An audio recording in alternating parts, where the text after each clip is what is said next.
Hello students, today we are going to study serial port programming for microcontroller 8051.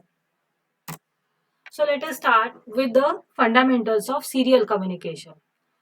What is a serial communication? Or we are going to compare serial communication versus parallel communication. In parallel communication, we are using parallel data lines for the transfer of the data from source to destination.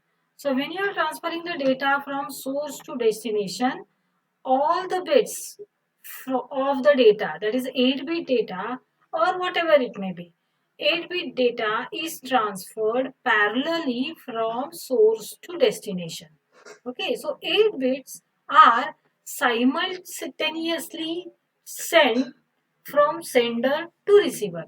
This is called as parallel transfer, which we have seen in the uh, 8051 microcontroller currently.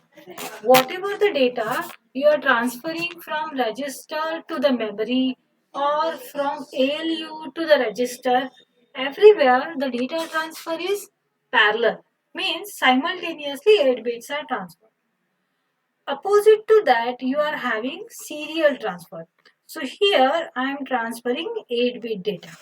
Okay, 8-bit data is transferred from one source to destination, and it is transferred. All the 8 bits are simultaneously transferred.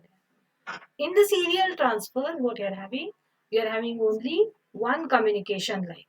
Instead of 8 lines, you are having only one line. So here also you are sending 8-bit data.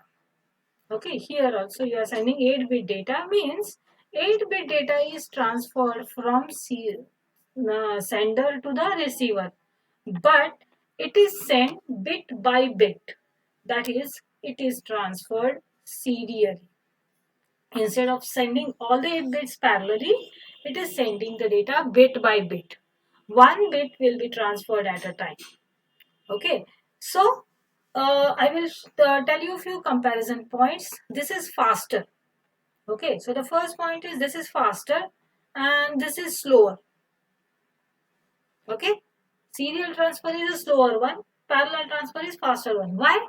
Because to transfer 8-bit data, you are requiring only one clock pulse. For serial transfer, for transferring 8-bit data, you will require 8 pulses there. Okay, so serial transfer is slower one.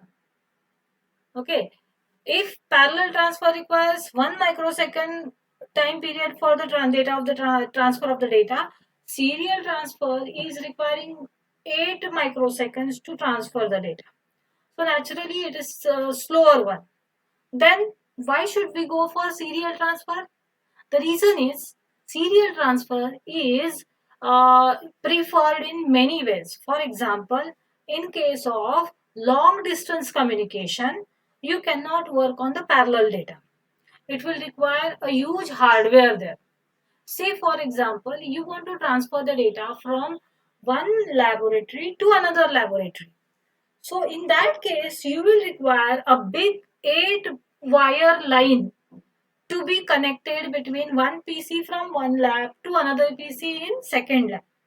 Instead of that, if I use serial transfer, I will require only single cable to transfer all the data. So it is easy, or it is more friendly for the user to work on the serial transfer. Okay, that is the one thing.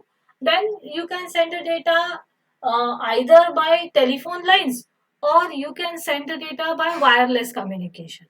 So in that case, serial transfer is more useful. Got it? So the first advantage of serial communication is it is requiring less hardware. Second advantage is in parallel transfer, debugging the hardware is difficult. So if any one line fails, your total communication fails here. Whereas in case of serial transfer, because only one line is there, you can easily debug that you have to change that one line only.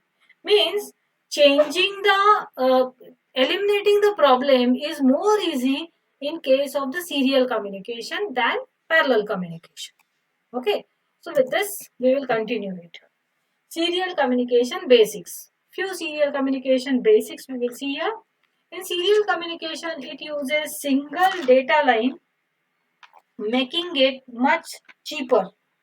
So definitely, if you are going to use one line, it will be less costlier than as compared to parallel communication.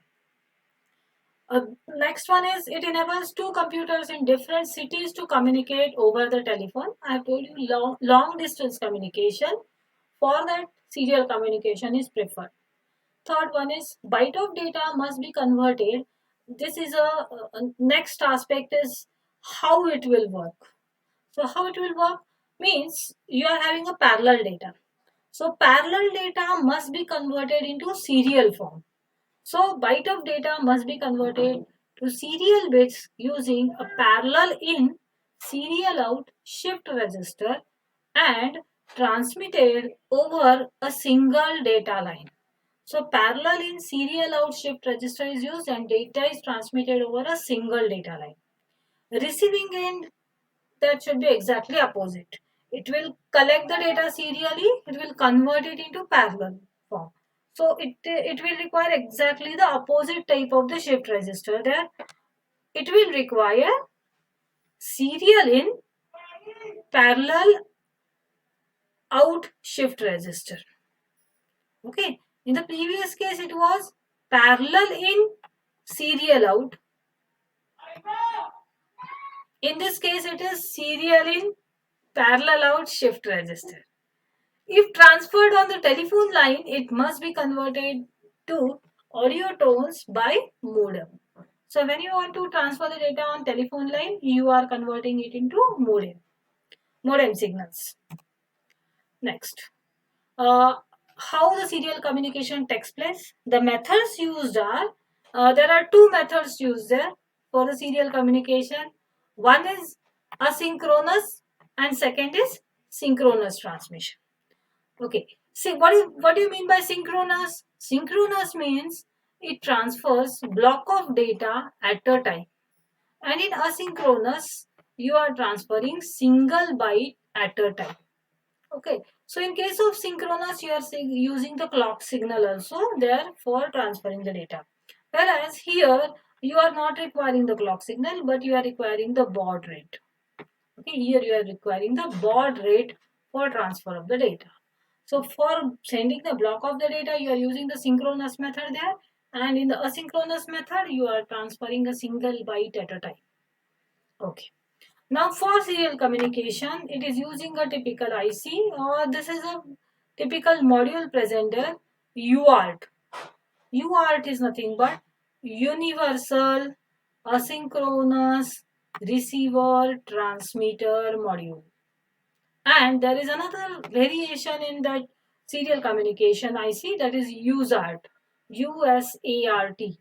USART is Universal Asynchronous and Synchronous and Asynchronous Receiver Transmitter. Okay. So in some modules it is only supporting asynchronous communication. In another module it is supporting both synchronous as well as asynchronous communication. Now 8051 has built-in UART. Okay. That is universal asynchronous. So 8051 supports only asynchronous serial communication. So we will see that asynchronous communication there. Okay. Here is another classification of the serial communication. There are three types of the communication present there. One is the simplex, that is a transmitter. Uh, the transmitter is sending the signal and receiver will receive it. One-way communication. For example, you can say broadcasting.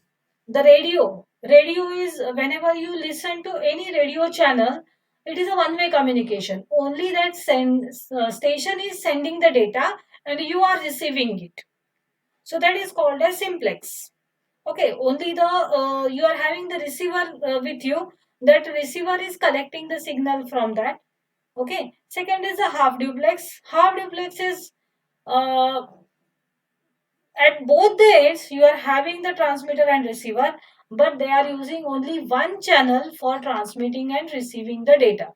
For example, you know that walkie-talkie system available with the uh, police department. When they are communicating with each other, the same channel is used by that walkie-talkie for transmission and reception. Okay, on the same channel, one person will send the data, and then it will switch it to the receiver mode. The other person will send the data to that transmitter. So here you can see that in that case you are using a single channel, but it is a bidirectional one. That is called as half duplex. And the third one is full duplex. So in full duplex, you are having two dedicated channels for transmission and reception. So from one end for transmission, you are having one channel, okay, and for uh, collecting the data from the other end for the given channel, for the given node, you are having separate channel. So two separate channels are present there, and this is called as full duplex. So remember, there are three types of the serial communication: simplex, half duplex, and full duplex. In the simplex, only one-way communication is present. Half duplex, two-way communication is present, but one channel is present. In full duplex, two-way communication and two channels are present there. Okay, so this is the serial communication classification. Before that, we have seen another classification there as asynchronous and synchronous.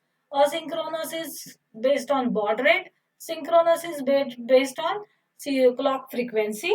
In asynchronous, you are sending only one character at a time. In synchronous, you are sending a block of characters at a time. Okay. So we are going to study only asynchronous data transmission in case of UART of 8051. So we will concentrate on asynchronous serial communication. So if anybody asks you what type of serial communication you are using in case of 8051, you have to always answer that it is using asynchronous serial communication using UART. Okay, it is using UART, Universal Asynchronous Receiver Transmitter. Okay, now we will see some fundamentals for the asynchronous serial communication. Okay, so here the data is coming in ones and zeros. So it is always transfer the data in terms of ones and zeros. Uh, to make the sense of the data, sender and receiver agrees on a set of rules. That is called as protocol. Protocol is nothing but the set of rules which is agreed by both the parties. Okay, remember, this is very important to establish the communication. Like when I am delivering the lecture, we have set the protocol that we will use the language English, which is a common language between you and me. Okay, so we have finalized that I will communicate either in English or in Marathi with you for the conduction of the lecture. Then only whatever I am telling you will be understood by you. Instead of that, if I start during the uh, actual lecture, if I start talking in some other language, for example, if I start talking in Kannada or if I start talking in Spanish, what will happen? The communication will fail. I will send the data, I will talk something, but you will not understand. Okay, so for that, you are requiring the protocol, that is set of rules. What for what purpose the protocol is required? The protocol will tell the transmitter and the receiver how the data is packed, how many bits or characters are present there, and when the data begins and the aim and ends. So receiver should know when the data is started there coming from the transmitter and when the data has stopped coming from the transmitter, that the receiver should must know. So that things are decided, or those are decided by both transmitter and receiver, that is called as protocol.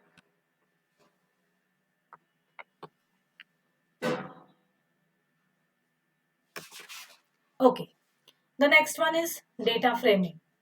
Data framing in asynchronous transmission.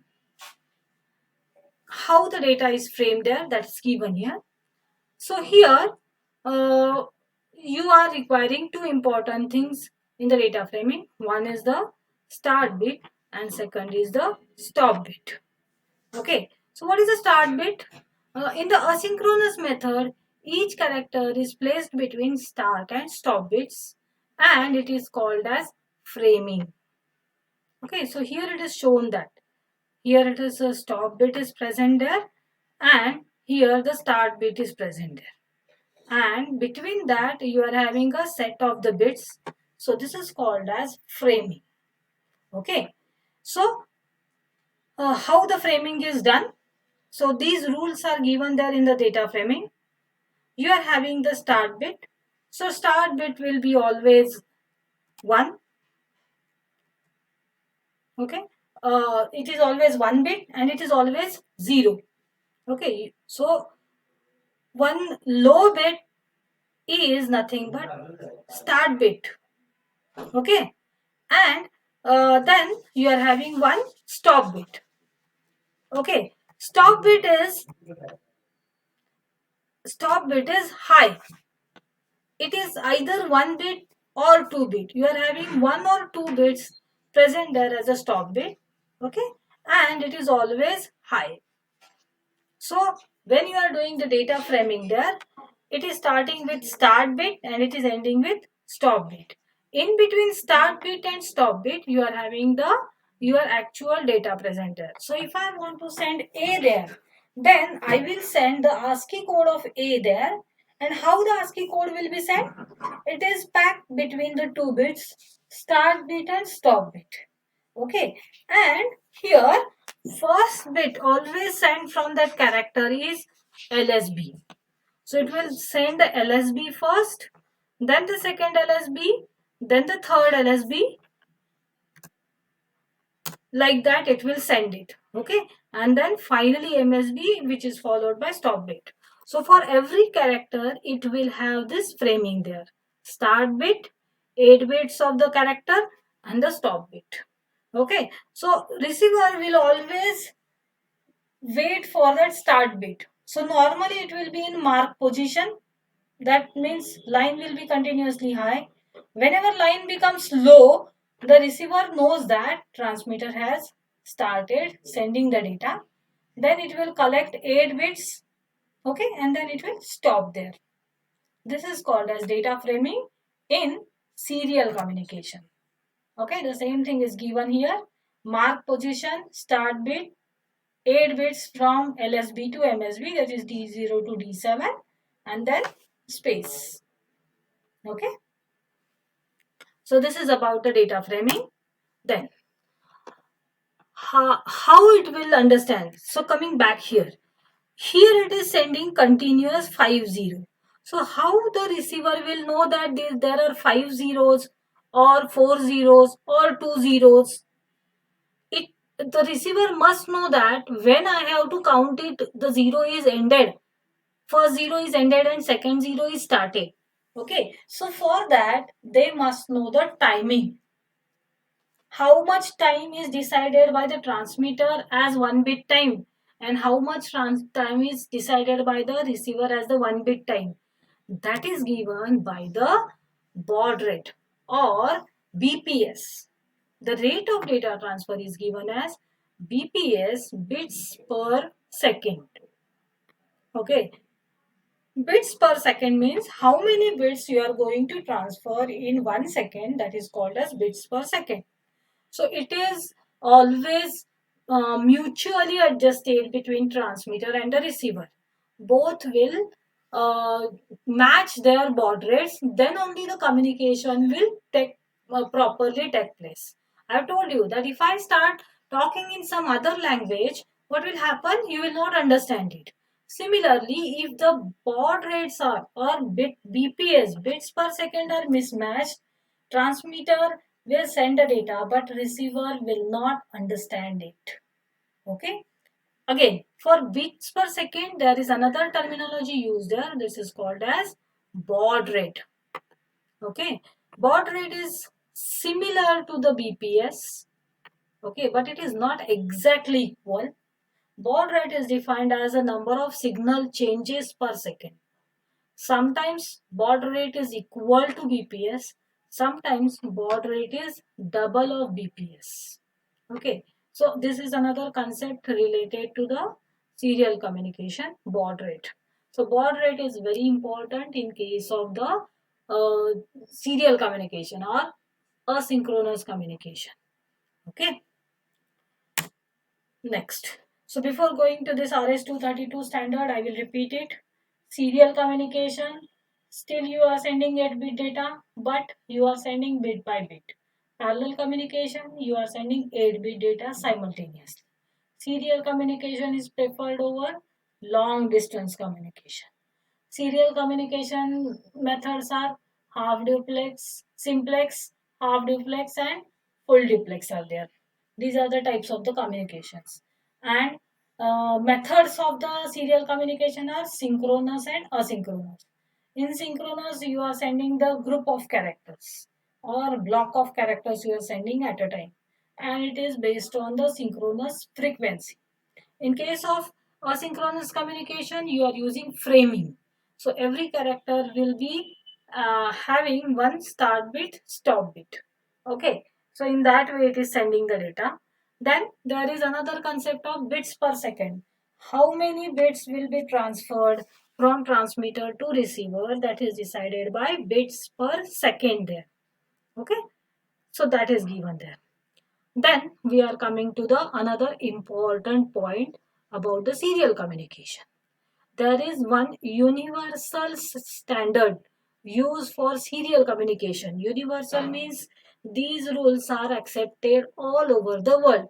So all over the world, if you connect any two devices serially, what standard used there is, that is called as a universal standard, and RS-232 is one of the such standard.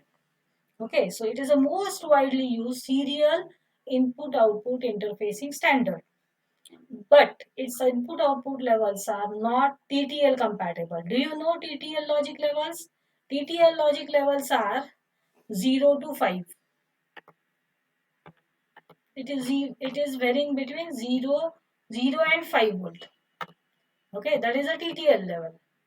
But in case of RS-232, it is varying with, it is having a wide voltage range for its bits representation. For example, in case of RS-232, bit 1 bit, that is logic 1, is represented by a very wide variety of voltage.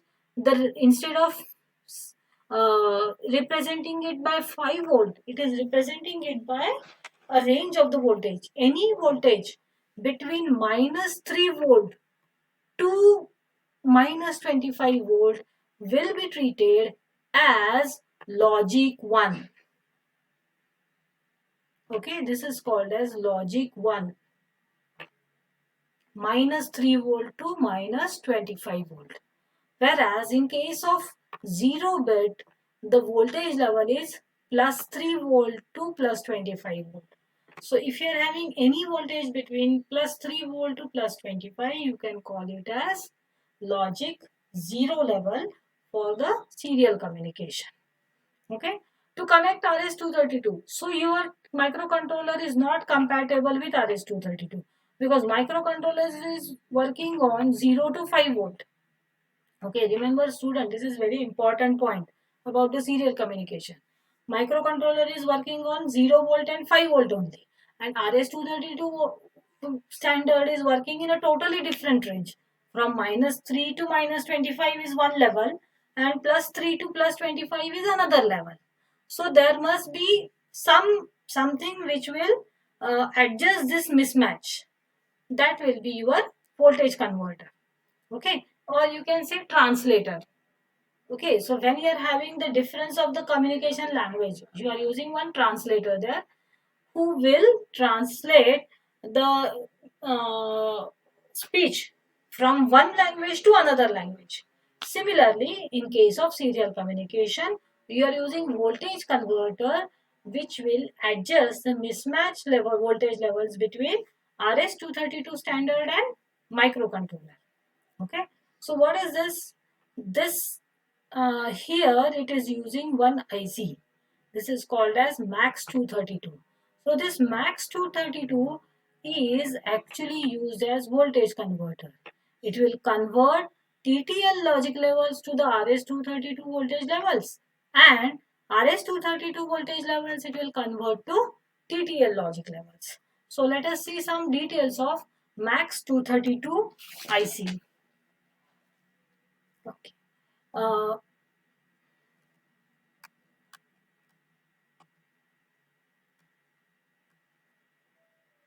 okay, this is the MAX 232 IC.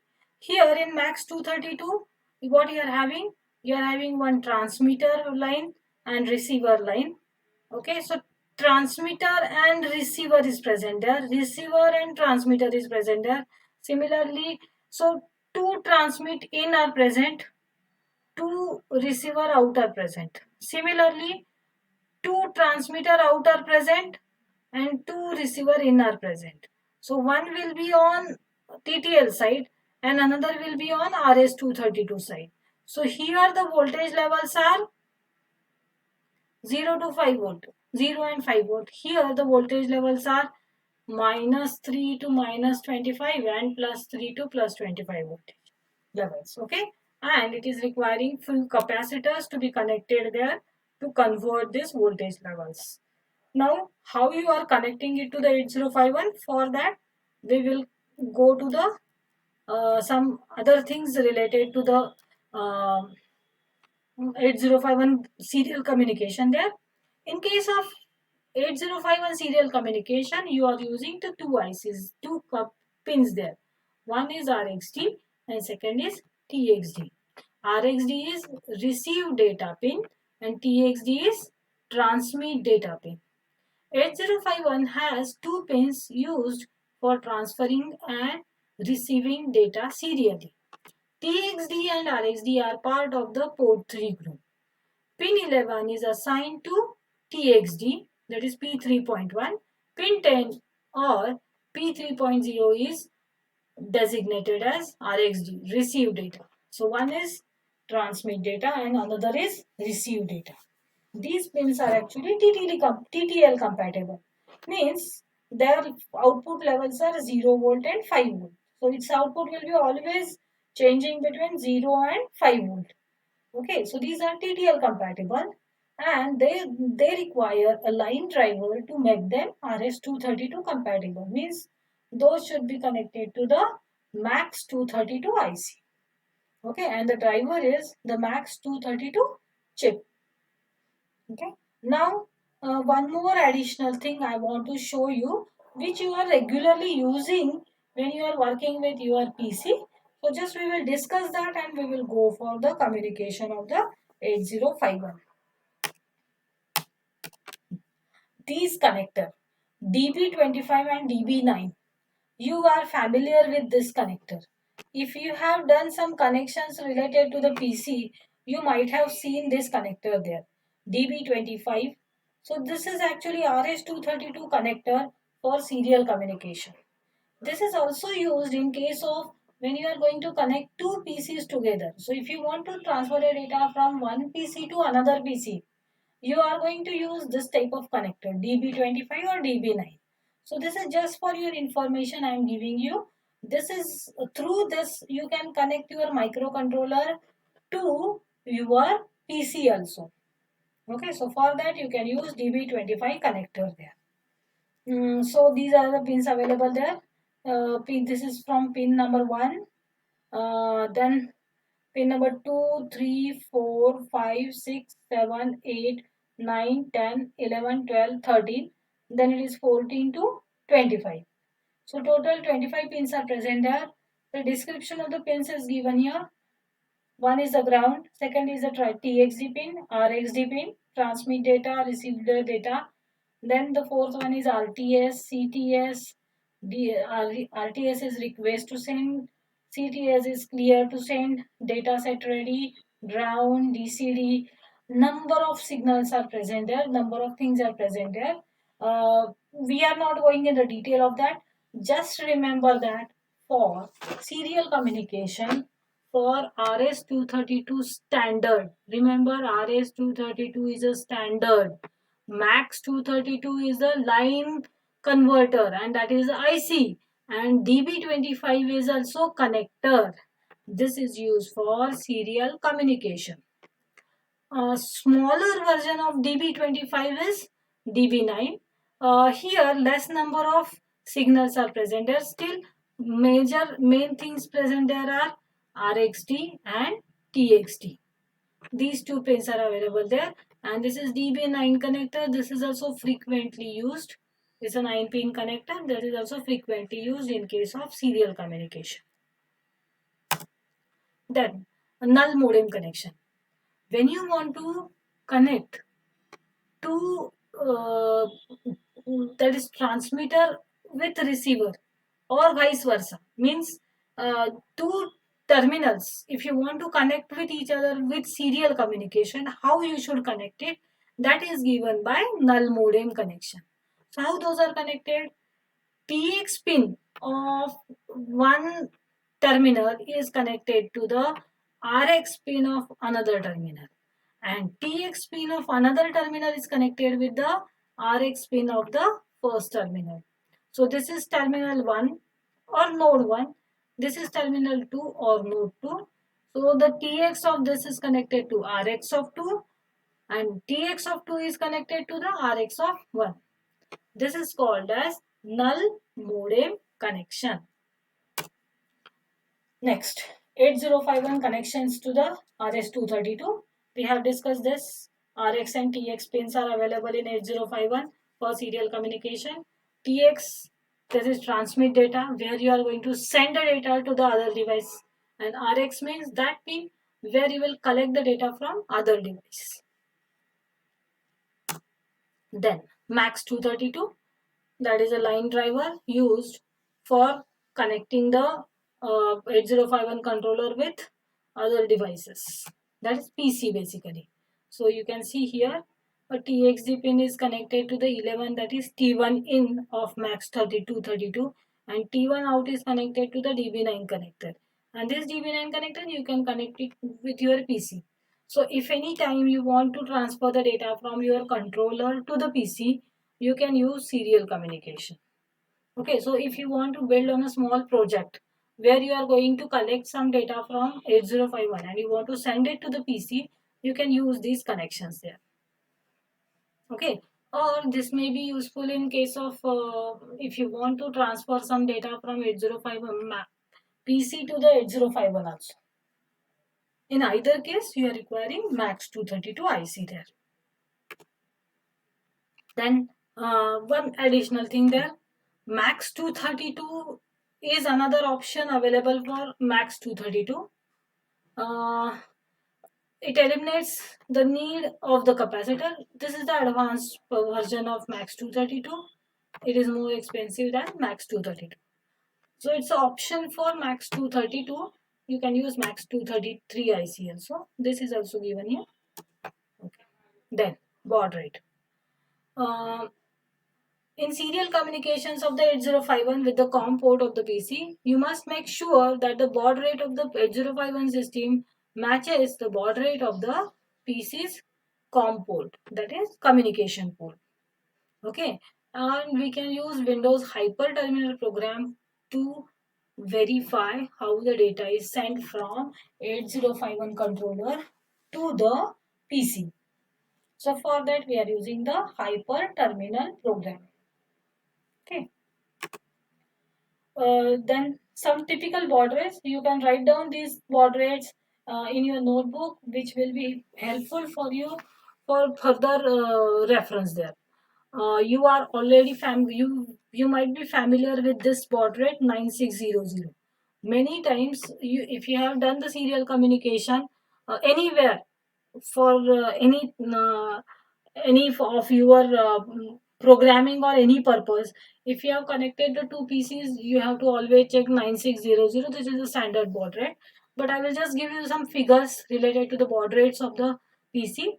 110, 150, 300, 600, 1200, 1400, 2400, 4800, 9600, 19200. Of course, you can get currently greater than this also the baud rates. Okay.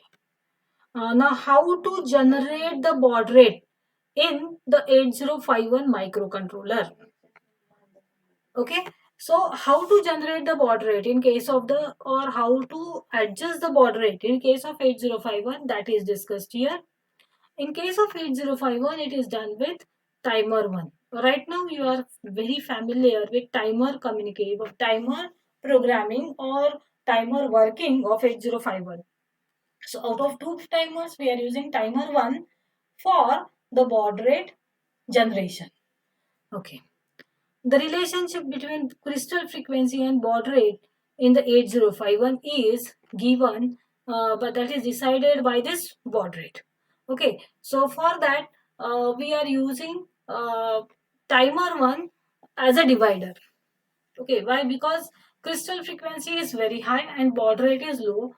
So we have to convert that high frequency into low. We are requiring one divider, and that divider part is played here by timer 1. By default, timer 1 is used for serial communication. You cannot change it with timer 0 there. Okay, so timer 1, 8051 initial, these are the some fundamentals about the 8051 frequency. Basically, 8051 divides crystal frequency by 12. So that will generate machine cycle frequency. So machine cycle frequency is always crystal frequency divided by 12. So if you give crystal frequency of 12 megahertz, machine cycle frequency will be 12 divided by 12, that is 1 megahertz. Okay, so machine cycle frequency is always less than crystal frequency. So here it is given. If crystal frequency is 11.0592 megahertz, machine cycle frequency is 921.6 kilohertz. Okay. Now 8051 UART divides the machine cycle frequency 921.6 by 32. Okay, or it is given here. This is the crystal frequency 11.0592 megahertz. This is very important. It is given to internal divide by 12 network, which will generate the machine cycle frequency. So when you divide 11.0592 by 12, you are getting the frequency of 921.6 kilohertz. Okay, so it is 921.6 kilohertz. Once again, you are dividing it by 32. So when you divide it by 32, you are getting it as 28800 hertz. Okay, so this will actually set your baud rate. So basically, your crystal frequency is 11.0592 megahertz. That is divided by first 12. Then it is divided by 32. So one frequency you are getting is 28800 hertz there. Okay. So here you can see that 921.6 is divided by 32 to give the frequency of 28800 hertz. And timer 1 will generate the baud rate in this particular mode. What is the mode? It is mode 2 8-bit auto reload mode. In this mode, it is going to generate the baud rate from this frequency. Now, how it is done? It is given here. So, for example, here I will give you machine cycle frequency is 11.0592 megahertz. You divide it by 12, you are getting the frequency as 921.6 kilohertz. Take the 921.6 kilohertz, divide it by 32. This is the input frequency of UART 28800 hertz that is given to the timer 1. Now, if I set the timer 1 division factor as 3, then what I will get is 28800 divided by 3, that is 9600 baud rate I will get. Okay, so to get the baud rate 9600, I need the division factor as 3. Okay, Whereas if I want to get the baud rate of 2400, that is 2400, I have to divide it by 12. So my division factor is 12 here. Okay. If I want 1200 baud rate, I need the division factor of 24. Okay. So this is given here. If I want the baud rate of 9600, the timer one high register, that is TH1 register, should be loaded with the value -3. Because it is always up counting, you have to take the complement of the number. So complement of the number you can put it by simply -3 also. It will be automatically stored as FD, or you can store that FD also. For 4800 baud rate, you are getting the TH1 value as -6, or it is FA. Then 2400, for that the TH1 value is -12, or it is F4. And for baud rate 1200, TH1 value is -24, or it is E8. So these are the four values for four baud rates with the crystal frequency. Don't forget, it is 11.0592 megahertz. Now, this is the reason why we are choosing the frequency 11.0592 megahertz. Why this odd number is used there for getting the for crystal frequency of 8051. The you can tell the reason there is for serial communication. This is very useful. It can generate typical baud rates there: 9600, 4800, 2400, and 1200. Okay, so how it is getting it? These calculations we have seen here. Okay, so I hope you have understood this up till now. Uh, we will stop this lecture here. We will continue with this in the next lecture with some other basics of the serial communication and its programming in the next lecture. So we will stop here. Thank you, students.